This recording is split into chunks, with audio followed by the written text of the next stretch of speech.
Dr Kayumba Christopher wahoze ari umwarimu muri Kaminuza y'u Rwanda agiye gusubira mu rukiko kuburana ubujurire nyuma yaho avuye muri gereza amaze kurangiza igihano yakatiwe. Ubushinjacyaha bwari bukurikiranye Dr Kayumba Christopher ku byaha birimo gusinda ku mugaragaro n'igikorerwa ku kibuga cy'indege. Urukiko rw'ibanze rwa Kicukiro rwamuhamije icyaha gikorewe ku kibuga cy'indege rumuhanaguraho icyo gusinda ku mugaragaro ku itariki 29 Nyakanga 2020 yakatiwe igifungo cy'umwaka umwe. Dr Kayumba Christopher yajuririye muri Kanama 2020 akiri muri gereza ya Nyarugenge. Biteganyijwe ko ku itariki ya 10 Kamena urukiko rwisumbuye rwa Nyarugenge ruzaburanisha ubujurire bwa Dr Kayumba Christopher wari warajuririye icyemezo cy'urukiko rw'ibanze rwa Kicukiro. Mu mpamvu zari zatumye ajurira, Dr Kayumba yavuze ko harimo kuba urukiko rw'ibanze rwa Kicukiro rwaramukatiye nta bimenyetso bigaragaza ko yateje umutekano muke ku kibuga cy'indege. Avuga kandi ko urubanza rwe rwabaye mu buryo butubahirije amategeko, kuko ngo iyo uburaniye mu ruhame ugushinja akagushinja nawe ukiregura, ariko ibyo byose ubwo yaburanishwaga ngo urukiko rw'ibanze rwa Kicukiro rwarabyirengagije. Dr Kayumba Christopher yavuze ko nta ndishyi ateganya kuregera, ahubwo yifuza guhanagurwaho ubusembwa. Yagize ati, nakomeza akazi kanjye gasanzwe nta busembwa mfite, icyo nshaka ntabwo ari indishyi z'amafaranga, no gusubizwa uburenganzira bwanjye ngafatanya n'abandi banyarwanda gukorera igihugu cy'u Rwanda. Dr Kayumba Christopher avuga ko ubushinjacyaha butigeze bujurira igihano cy'igifungo cy'umwaka umwe yahawe, ku buryo no mu gihe yaba atsinzwe mu bujurire urukiko rutamuha ibindi bihano. Icyaha cyahamwe Dr Kayumba Christopher ubushinjacyaha bwavuze ko yagikoreye ku kibuga mpuzamahanga cy'indege cya Kigali ubwo yari afite urugendo yerekeza i Nairobi mu gihugu cya Kenya mu Kwakira 2019.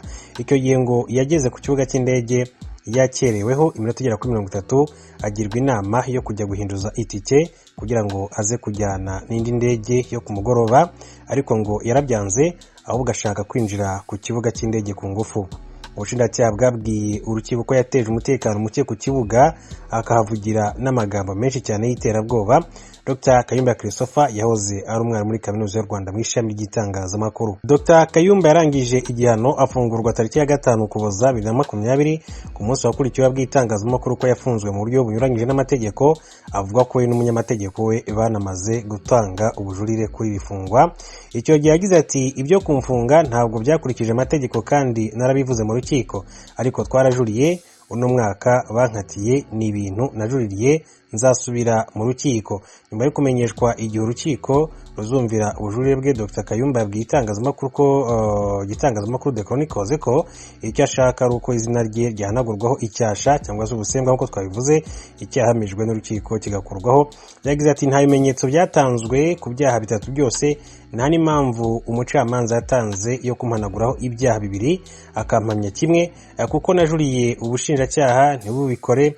Icyo niteze nuko izina ryanjye ryakurwaho icyasha, umucamanza akangira umwere gufungwa umwaka bikavaho.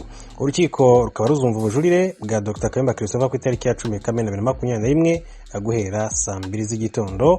Ni Dr Kayumba Christopher yabaye umwarimu muri kaminuza ndetse n'umusesenguzi mu bya politike mpuzamahanga, n'umushakashatsi ku bijyanye n'amahoro ndetse n'iterambere n'ubukungu muri rusange.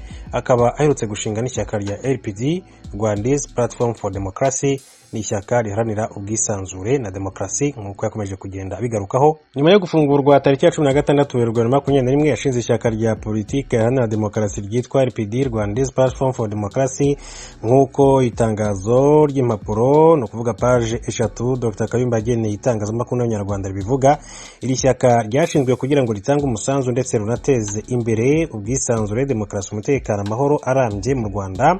Avuga ko iri shyaka ryashinzwe bitewe n'intege nke zigaragara mu mibereho y'abaturage, ubukungu ndetse na politike nk'uko byagaragaye muri iki gihe cy'icyorezo cya COVID-19 n'ibindi bintu bikomeye cyane birimo ubukene buri hose, ubusumbane, akarengane, urugomo n'abitwaje intwaro rumaze igihe kirekire rugaragara hirya no hino, by'umwihariko uruterwa n'imitwe imitwe yitwaje intwaro ikorera muri Repubulika Iharanira Demokarasi ya Kongo. Ku bwisanzure bw'umuntu ku giti cye n'ubw'itangazamakuru n'ubuhunzi budashira bwadindije iterambere ry'igihugu cy'u Rwanda.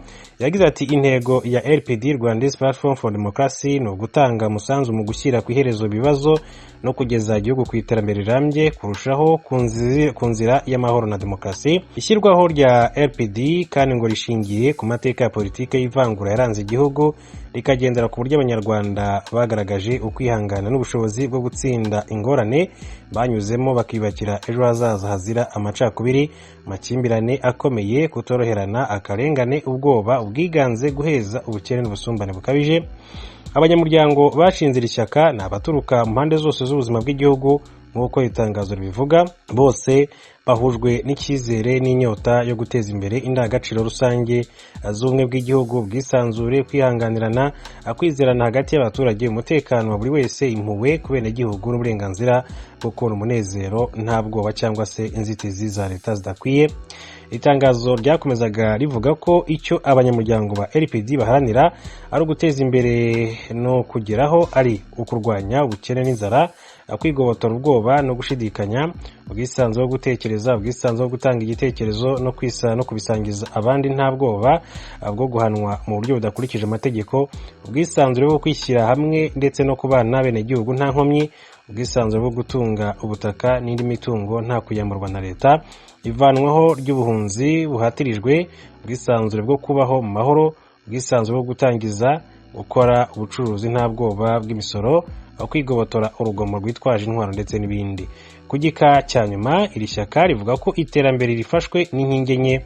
Iya mbere ni leta, guverinoma n'urwego rwa politike, iya kabiri ni urwego rw'abikorera kandi rutanga umusaruro, iya gatatu ni itangazamakuru, ibiganiro bya rubanda n'ibyo ku rwego rw'igihugu bikorerwa abaturage bakamenya, irya kane ni imiryango iharanira inyungu z'abaturage, sosiyete sivile ihuriramo abaturage bakagira inyungu bakuramo. Abashinze iri shyaka rikandikwa mu mashyaka politike aba mu Rwanda bavuga ko bifuza ko ryazandikwa hanyuma nabo bagatanga umusanzu wabo mu kubaka igihugu cy'u Rwanda. Ni ishyaka riyobowe na Dr. Kayumba Christopher.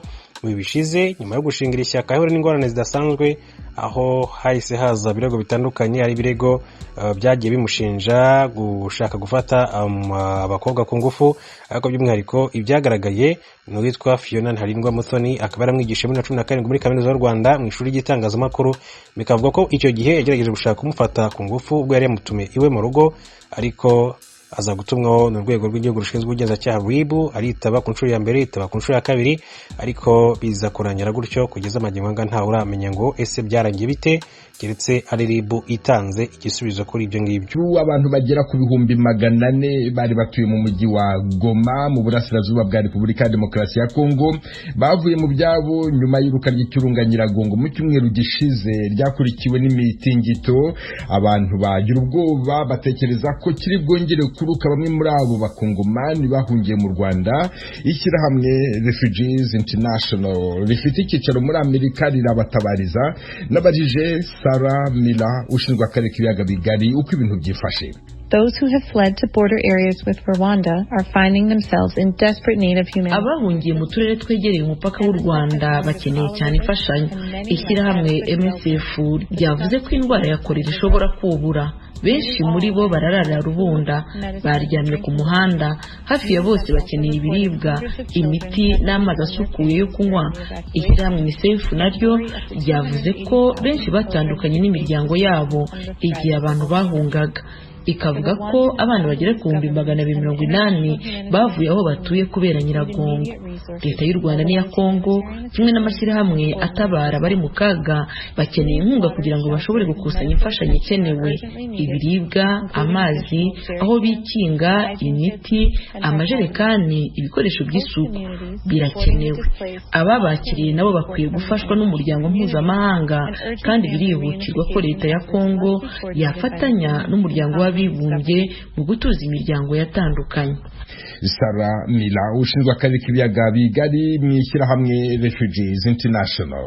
Bamwe muri izo mpunzi bakambitse mu murenge wa Busasamana mu karere ka Rubavu banze gutaha, baravuga ko bazasubira iwabo uko leta ya Kongo yateguye aho yiberekeza, mu gihe abandi bifuza ko leta y'u Rwanda yabaha ubuhungiro. Bemeza ko basigaye iheruheru. Inkuru irambuye Jean Baptiste Ndabananiye. Ngiye nshaka gusubirayo, ariko ikibazo nuko amahindure gatse gagatembana iwacu, amazu gakaba garagiye. Nta gikoresho na kimwe twasigaranye, n'umugabo twaratatanye, ntago tuziye ngo yahungiye. Abana turi kumwe. Nanje nogenda gatura aho hanze atari guriya muneko twe turi ikirunga, abanje ndabo turi kumwe nibo bagenda mu mbazi. Ndi gutegeza iyo nzasohorera aho twabaga harahiye harakongoka, najya guturaye ko habaye amatongo. Naje gutyo buri umugabo wanjye twaraburanye, umukobwa wanjye twaraburanye, ndi mu gahinda gakomeye. Abo ni bamwe muri izo mpunzi bavuga Ikinyarwanda. Abavuga Igiswahili nabo intero ni imwe. Siwezi rudi Kongo kwa maana sinshobora gusubirayo kuko amazu twari dutuyemo mu gace ka Buhene. Sinzi naho umugore wanjye ari. Nta mazu twajya kubamo, buri kimwe cyose cyabaye umuyonga, n'imyenda nambaye nihabwa n'abandi. Mimi sinanze gusubirayo, ariko ninsubirayo nzajya. Noneho jye nari umupangayi, niyo nzu nakodeshaga yarahiye. Twabapangayi dufite ikibazo cyihariye kandi turi benshi. Niba barura abari basanzwe bafite amazu bakabaha aho kubaka bakanabubakira, twe tuzajya he? Nta gutekereza mfite kuko ibintu byose byahiye. Nibyo twese turi abapangayi, ntabwo dushaka gusubira aho twari dutuye. Uhature ejo niba ukinzuye umuyonga. Iki kibazo cyo kuburana n'imiryango yabo kiri mu byabateye kuzinukwa ahantu bari batuye. Ubundi amazu kw'ikirunga ahita ahindura umuyonga ikintu icyo ari cyo cyose ahuye nacyo. Ibi bishimangirwa na Jafari Tubanambazi, umuturage wo mu murenge wa Gisenyi Rubavu wabyiboneye muri 2002 ubwo iki kirunga giheruka kuruka. Ndibuka icyo gihe